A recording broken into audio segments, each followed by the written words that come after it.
Hello, and thanks for joining us on the first episode of Job Done Right. We're at the Ragan Massey studio, and our guest for this first episode is Mike Massey, the CEO and co-owner of Ragan Massey. Today we're going to talk about herbicides. If you visit the herbicide aisle at nearly any retailer, you could spend a lot of time looking through all the labels, trying to figure out what's what and which would be best for what you're trying to accomplish. We're familiar enough with the products to make a decision about which to choose, but even experienced professionals may have a difficult time navigating all the different active ingredients and product uses. That's why we're bringing Mike Massey into the discussion today. Mike is the co-owner of Ragan Massey, a U.S. manufacturer of herbicides.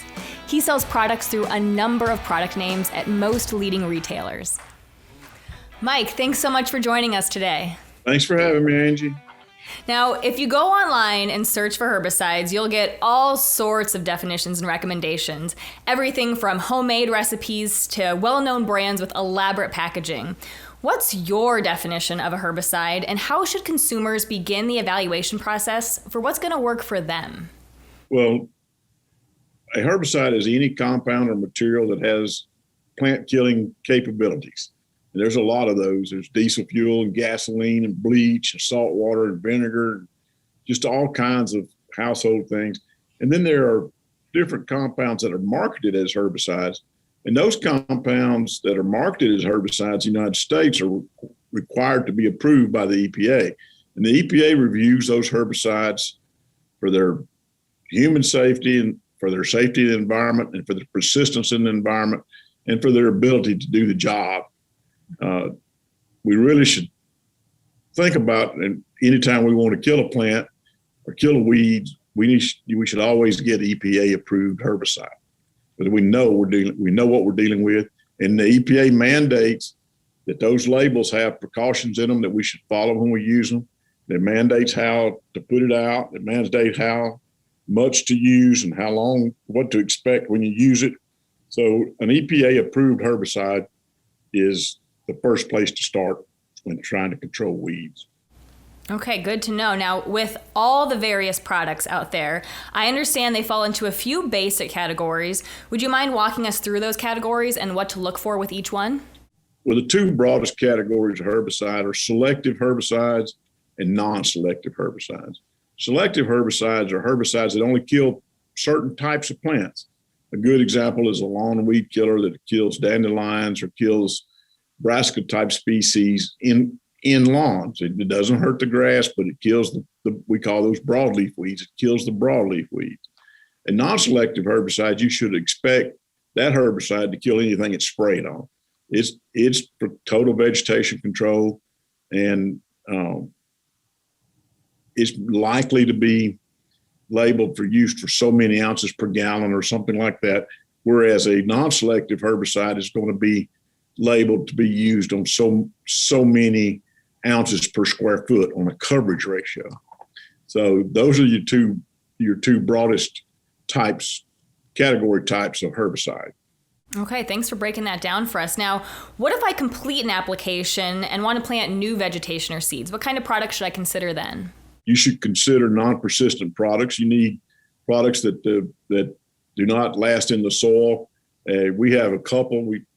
Compare and save grass and weed killer, for example, you can spray and plant behind it. You'll know if you can plant behind it by reading the label. Here again, we're talking about reading the label, and you don't want to plant a herbicide you don't want to spray a herbicide like RM43 that has a long resistance because the seed won't come up. So you want to look for something that is specifically says that you can plant behind it. It will tell you how long you have to wait. Compare and save grass and weed killer is a great product for that. You can spray, take out all the vegetation, and then plant behind it 7 to 10 days later. This is all great information. Thank you so much for your advice today, Mike. We also have a few questions from Ragan Massey customers on this topic. So if you have some time, would you mind answering some of those?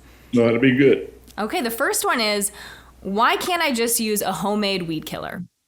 Well, you can use a homemade weed killer, but it hasn't been tested for performance you should expect, the safety you should know, or anything about the application rates.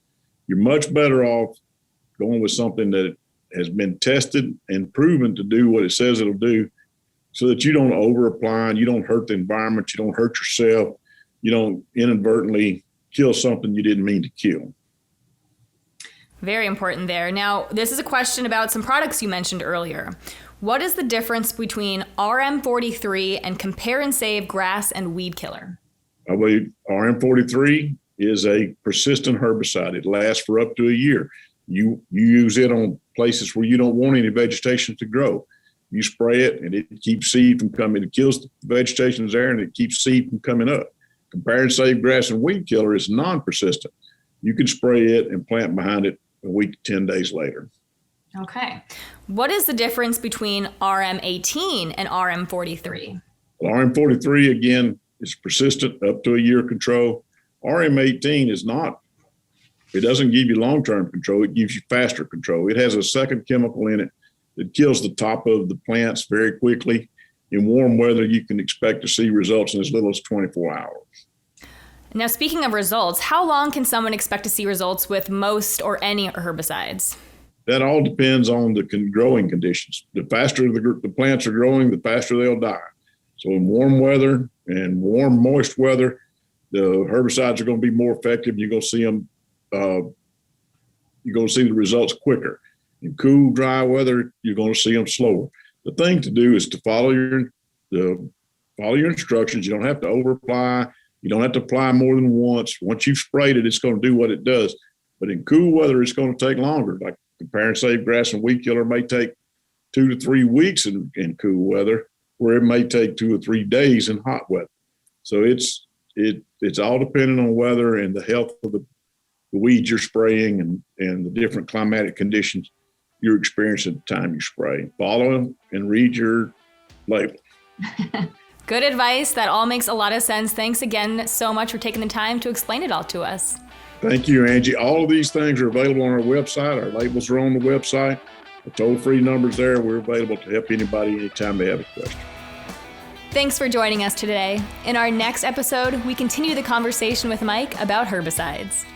Visit our resource center or advice column on RaganandMassey.com or visit our YouTube channel.